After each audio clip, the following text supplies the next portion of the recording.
حي على الفلاح اللهم لا حول ولا قوة. حي على الفلاح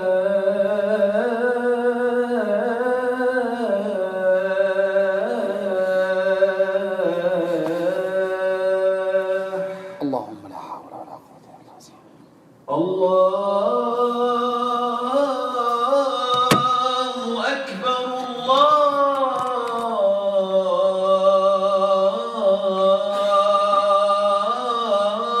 الله أكبر لا إله إلا الله.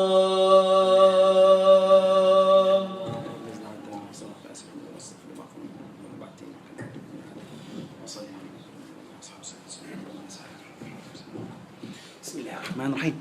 إن الحمد لله نحمده ونستعينه ونستغفره ونستهديه ونعوذ بالله من شرور أنفسنا ومن سيئات أعمالنا. إنه من يهديه الله فهو المهتدي ومن يضلل فلن تجد له وليا مرشدا. وأشهد أن لا إله إلا الله شهادة تنجينا من عذاب النار ويدخلنا الجنة من غير سابقة عذاب ولا عقاب. وأشهد أن محمدا عبده ورسوله وصفيه من خلقه وحبيبه. أشهد أنه قد بلغ الرسالة وأدى الأمانة ونصح الأمة ومحى الغمة وجاهد في الله حق جهاده حتى أتاه اليقين. فصلاة وسلاما على عبدك ونبيك محمد وعلى آله وصحبه وسلم تسليما كثيرا. يقول الله سبحانه وتعالى: بسم الله الرحمن الرحيم: لقد كان في قصصهم عبرة لأولي الألباب ما كان حديثا يفترى ولكن تصديق الذي بين يديه وتفصيل كل شيء وهدى ورحمة لقوم يؤمنون. أما بعد, all praise to Allah. All praise to Allah, the one, the only, the one who should be worshipped. I bear witness that He is the creator of this universe and He is the one who should be worshipped. I bear witness that Muhammad alayhi salatu wasalam is His messenger, true mercy sent to us. If you follow His path, inshallah we'll be in Jannah. Amma ba'd. Today, I want to talk about the power of stories, the power of qasas. If you look at the Quran, you will find one third of the Quran is stories. 1/3 of the Quran is stories. Then really, the story means something in our religion. To say a story, to do something, it's very important. And by the end, I'll tell you why I'm going that way, inshallah. Now let's start by a simple story. Your son comes back home and blood in his face, on his face. The first question, what are you going to say? How did you get that blood? And he would tell you, this man did this. This man is my enemy, right? Oh, I know him. He's bad. And then his story, without knowing what happened really. His story, because this man is your enemy, starts a problem. Now comes again, and the same son, with the blood in his face, and he said, what happened? My uncle did this. What are you going to say? My uncle did this. What did you do? What did you do? Something wrong, definitely. Your uncle will never do that. What did you do? I was crossing the road and my uncle had to stop me because the car will hit me. And he had to stop me and hit me by the face. Then really the power of story can make a difference in judgment. Is this in the Quran? We can see that. Let's go to the Quran. Because this is the story today. The Quran, let's take 4 examples. The first example is Sayyidina Yusuf alayhi salatu wassalam. The story is long. When he took his brother because of the scale and he knew that his brother is not coming back to him, his brothers used really a very good analogy when they were talking to him. What? They said, قالوا, what? Ya ayyuhal aziz, oh, you are minister, the high minister. If I want to talk to someone, I say, give me my brother. No. They said, oh, high minister, he has what? An old father. And the ulama said, why they used an old father? An old father is the same. Aban shaykhan. kabiran. Shaykhan, kabiran are the same meaning. Shaykh means an old man. Kabiran means an old man. What are you talking about? They are trying to push them like the passion that he will agree with them that they can release his brother. But no, he disagreed. He wanted to give him a lesson. The power of story. The second story I have is Sayyidina Musa. Allah subhanahu wa ta'ala sent Sayyidina Musa to Fir'aun. And he told him, اذهب إلى فرعون إنه طغى. Go to Fir'aun. He did very bad things in the world. Imagine a king sends you as a minister. Go and talk to this man. What are you going to say? Okay, fair enough, I'll obey. But Sayyidina Musa, what did he do? Because he loves his brother. He wants to give him something with him. Let's join. Look at that way of wording it. First, because he knows he goes to a big thing. Pharaoh is not that simple. He's a tyrant. He knows Sayyidina Musa. He said, رَبِّ اشْرَحْ لِي صَدْرِي. Oh Allah, help me, support me. وَيَسِّرْ لِي أَمْرِي. Make it easy on me. And give me a good way of talking. وَحْلُ عُقْدَةٍ مِّن لِسَانِي. And the fourth one, وَاجْعَلْ لِي وَزِيرًا مِّنْ أَهْلِي. Make my brother. My brother is my helper. Why, O Musa? I'm sending you. I didn't send Harun. He said, because, oh Allah, he will talk to each other and help each other and make dhikr with each other, remind each other. He's trying to create a story for Allah to accept. Subhanallah. The story. And Allah rewarded him because of his way of talking. By what? Giving the prophecy to Sayyidina Harun. He's a prophet now. The way you talk, the way you deliver the message is very important. Sometimes it's more powerful than the message itself. The fourth story I have, it's quick stories. I'm not emphasizing on one story. I'm trying to the end to tell you the message I'm going to say. The fourth one is Sayyidina Rasulullah, the best of the best. Sayyidina Rasulullah alayhi salatu wasalam, when he's coming from Taif and the kids throw stones and he's bleeding and he's stressed and everything. He's tired. He's trying to tell them right path. But no. Look at the dua of the Prophet. Look at the dua of the Prophet. The dua by itself, I said before, I gave a khutbah about this dua only. But the way he said it, look at the reward. I'm now concentrating about the reward of the story the Prophet said. The Prophet started with, Allahumma inni ashku ilayka da'fa quwwati. Oh Allah, I am so weak. Oh Allah, I am a servant of you. وَقِلَّةَ حِيلَتِي. I don't know what to do next. Please help me. وَهَوَانِي عَلَى النَّاسِ. Everyone sees me a little. I cannot do much. Please. And now, glorifying Allah. Glorifying Allah by, Ya Arhamar, Anta Arhamur Rahimin. Oh, you are the most merciful. To whom are you leaving me? إِلَى مَنْ تَكِلُونِي. Whom are you leaving me to?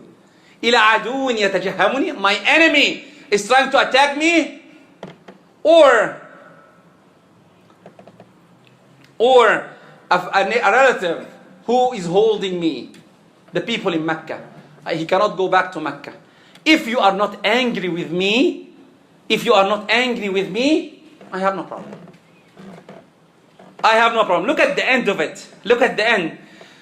And then he started glorifying Allah. أعوذ بنور وجهك الذي أشرقت له الظلمات وصلح عليه أمر الدنيا. He's glorifying Allah again to try to make the story right. The story, the power of story. And then وأن تحل علي سخطك. Oh Allah, don't punish me. لك العتبى حتى ترضى. Oh Allah, I ask refuge from you to you. ولا حول ولا قوة إلا بك. And there is no way out of your mercy. Imagine now, what is the reward for this dua? The reward, you have to remember one thing. Sayyidina Jibreel, when Qawm Lut were doing something bad, Allah sent Sayyidina Jibreel with the tip of his wing, just got the ground, flip it, and done. The tip of his wing, not the wing, the tip of his wing, and he flip it. But in this situation, Allah sent Sayyidina Jibreel again with angel of mountains. And they always reflect, why? Jibreel is enough. Sayyidina Jibreel is enough. He can destroy the whole world with one clap. Done. But no. Allah wants to show you that, definitely we'll see inshallah. I tried to find the hikmah. But really, one of the things I read, that the hikmah is to show the power of story that the Prophet said, and the dua the Prophet said, reward him. Allah gave him 2 angels, not 1. To show you the way you say something is very important too. The way you say it is very important. And the king of angels came to the Prophet and said, the king of mountains, came in and said, "O Prophet, what do you want? What do you want from me? I can destroy them in 1 second." And the Prophet said, "No. He's the mercy. No, I don't want that." The shahid is, what I want to say is, because of the story, the Prophet said, Allah sent him 2 of the best. Sayyidina Jibreel, the head of angels, and the angel of specialized in mountains. How good is the powerful of the story. Now the last story I have, definitely, the glorifying Allah subhanahu wa ta'ala. The story, really, when I read it, again, every one of them is a khutbah by itself. But I'm taking a glimpse because I have something at the end. The story is Allah subhanahu wa ta'ala gets a person that he has 99 records. I tried to find the word sigil in the translation into English. I couldn't find the word like sigil. But anyway, sigil means record. 99 books in front of you. Every book, if you imagine you're standing in this desert or something, somewhere open, how far you can see, 3 kilos, 4 kilometers, then this is each book. Each book is 3-4 kilos. And everything is written.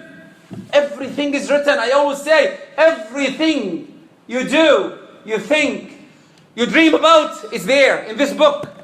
ما يلفظ من قول even if you anything, it's written there. But imagine now with us, with this technology that I see some even people are working on while I'm giving the khutbah. With that, when you go home, when you leave home, haven't you seen it? When you go home, open up, it tells you to reach work, it's 20 minutes. How do you know I'm going to work?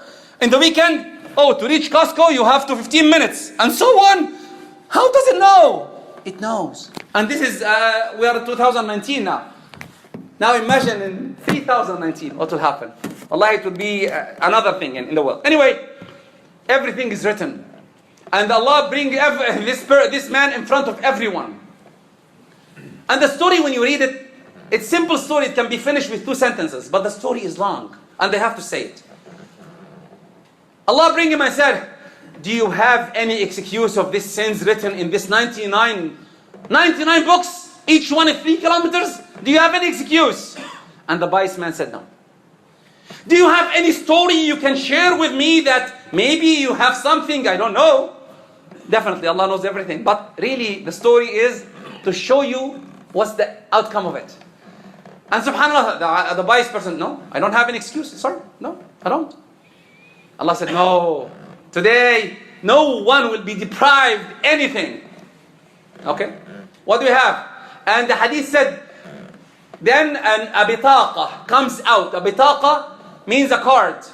A simple card comes out. Written on it, La ilaha illallah. And the wise person, I talked to Allah, said, a bitaqa?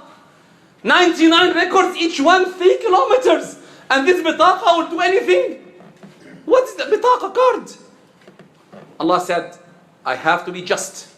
It has to be put in the scale. 99 are going down with your sins. And one bitaqa will put in the other side of the scale.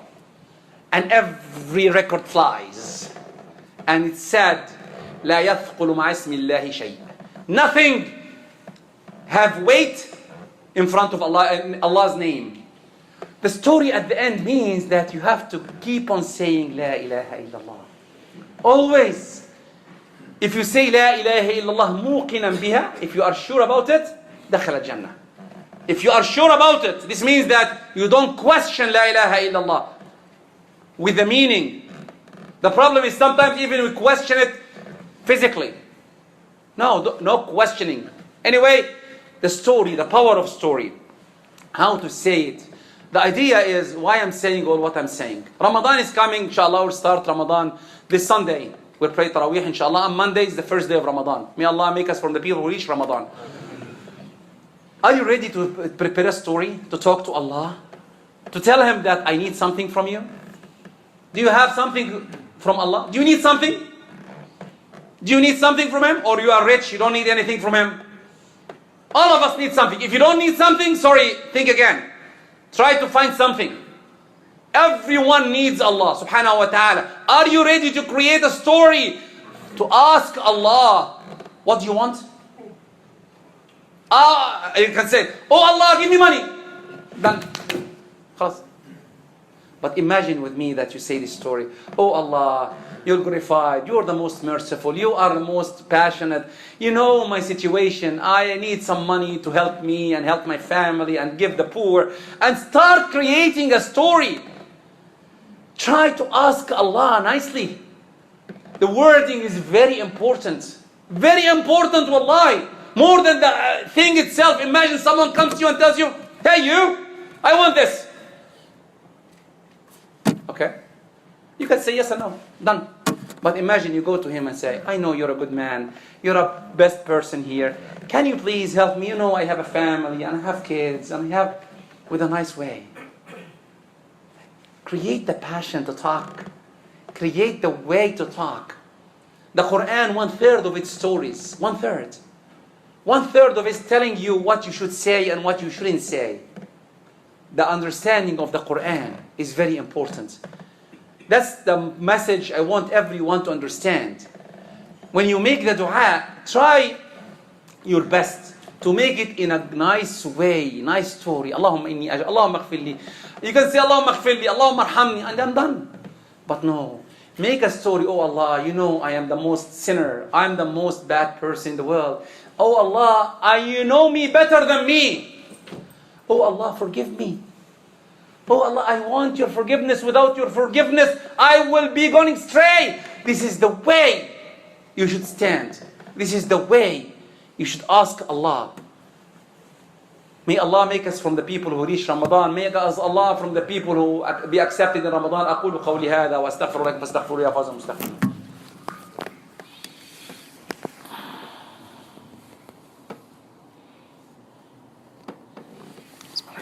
إن الحمد لله نحمده ونستعينه ونستغفره ونستهديه ونعوذ بالله من شرور أنفسنا وسيئات أعمالنا. أما بعد, Ramadan is coming, like I said, inshallah, this Monday. Sunday night we'll start, inshallah, Taraweeh here at 10. And how to stand? How to start? I gave a khutbah last week about Ramadan, what should you do? But really, I didn't say about two things. Let me talk about them today. One, Ramadan, imagine with me, you go home, your wife cooked some food, and the pot is in the sink.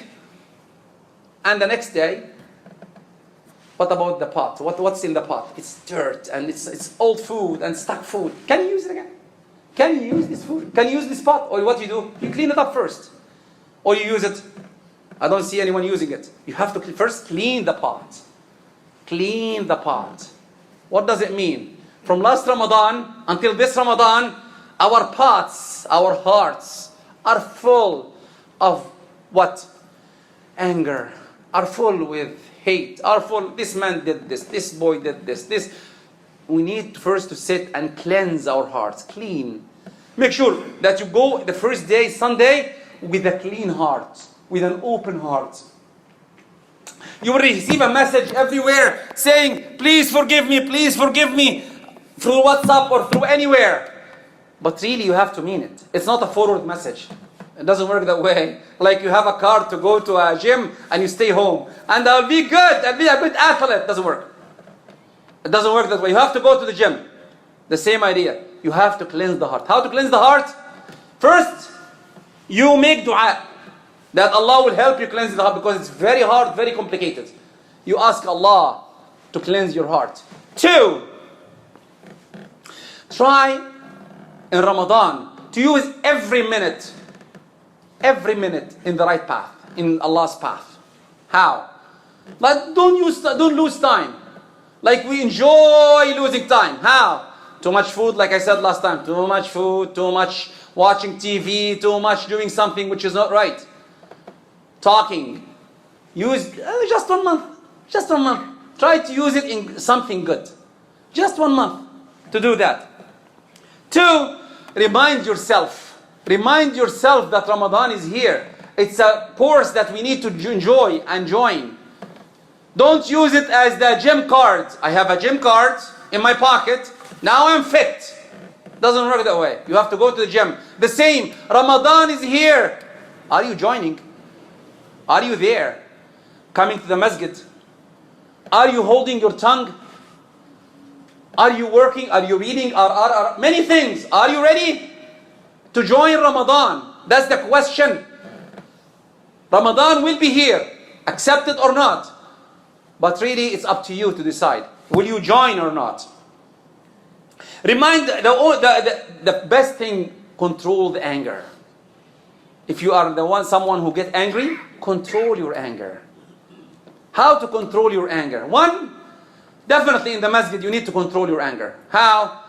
I saw it so many times. Some people, we have here food, people are eating, and sometimes food goes to the carpet, and everyone, rice, look, rice, and he start pointing as it's something bad. Some people eat. Anyway, we try our best to clean, but if this happens, instead of yelling, look, I'm angry, how can I put my head here? Remove it and put it in the garbage and wash your hands. Problem solved. With a smile, you took a lot of hasanat. A lot of hasanat just removing small pieces. Control your anger. Try your best. Even with your kids, try to control your anger. With your wife, control your anger. With your husband, control your anger. With people around you. When someone goes in the street when you're driving and cut you up, control your anger. Don't honk the horn. Oh, how dare you pass me? It's okay, don't worry. Leave him, let him go. We are in Ramadan. Control your anger anywhere, because this is the way to save your hasanat. It's control. What else? Remind everyone around you. We are in Ramadan. Let's try to help each other. Like Sayyidina Musa, remember? When he asked his brother, why? كَيْ نُسَبِّحَكَ كَثِيرًا وَنَذْكُرَكَ. Again, it's the Quran. سَبِّحَكَ كَثِيرًا وَنَذْكُرَكَ إِنَّا كُنْتَ بِنَا بَصِيرًا. Oh Allah, you gave us the bounty of reaching Ramadan. Subhanallah. Final thing I have to say, most of us, especially the youth, will say, why Ramadan is here? Ramadan is to control our food and water and maybe anger. Is this the only thing that Ramadan stands for? No. I have to tell you no. In the Quran again, it says, Bismillah ar-Rahman ar-Rahim, يا أيها الذين آمنوا كتب عليكم الصيام كما كتب على الذين من قبلكم. Why? The fasting is written upon you and upon the people before you. لعلكم تتقون. To reach taqwa. How to reach taqwa? It's raising with Allah. Thinking that you are with Allah when you're fasting. The reward for fasting, Allah is the one who's rewarding you. Are you ready to be accepted? Imagine that a prime minister will be asking you, will you do it perfect? Any job will do it perfect? You try to do it as perfect? Then really, with Allah Himself, let's try to make fasting as perfect as it can be. May Allah make us from the people who reach Ramadan. May Allah make us from the people who are rewarded, inshallah, in Ramadan. Finally, inshallah, I have to tell you, inshallah, again, Ramadan will start this Monday. Sunday night we'll pray at 10, inshallah. And it will be 10, the first 10 days at 10, second 10:15, and so on 10:30, inshallah, the last 10 days. I want you a favor, a big favor. On Friday especially, Friday, everyone has to know that the mosque will be full. Really try to come early. If you are late, come to the next prayer. Please try to come on time. Because people comes in the last minute. From next week, the masjid will be full to the door. Please try your best to come on time, inshallah. May Allah make us from the people who accept Ramadan. اللهم اهدنا فيمن هديت اللهم اهدنا فيمن هديت وعافنا فيمن عافيت وتولنا فيمن توليت. اللهم بلغنا رمضان اللهم بلغنا رمضان اللهم بلغنا رمضان. اللهم اغفر لنا ولوالدينا ولمن سبقنا بالإيمان ولا تجعل في قلوبنا غلا للذين آمنوا إنك رؤوف رحيم. وآخر دعوانا الحمد لله رب العالمين وصلى اللهم على محمد وعلى آله وصحبه وسلم تسليما كثيرا وأقم